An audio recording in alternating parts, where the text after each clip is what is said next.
ನಾವು ಗೋಕಾಕಿನ ಲಕ್ಷ್ಮೀ ಜಾತ್ರೆಗೆ ಬಂದಿದ್ದೀವಿ. ನಾವು ಉಳಿದಿರ್ತಕ್ಕಂಥ ರಾಜಕಾರಣವನ್ನು ಈಗಾಗಲೇ ಒಂದು ಹಂತದಲ್ಲಿ ಮಾತಾಡಿದ್ವಿ. ಹಾಗಾಗಿ ಜಾತ್ರೆ ಮುಗಿಸ್ಬಿಟ್ಟು ಎಲ್ಲರೂ ಒಟ್ಟಿಗೆ ಸೇರಿಬಿಟ್ಟು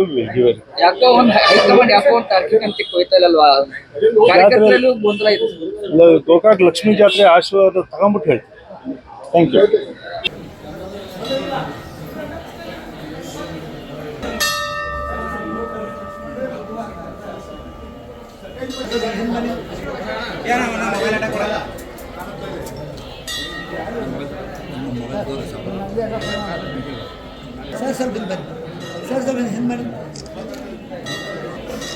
ನಿಮ್ಮಲ್ಲಿ ದರ್ಶನ ತಗೊಳ್ಳಿಲ್ಲ, ಆಮೇಲೆ ಕಡೆ ನೋಡ್ತಾರೆ.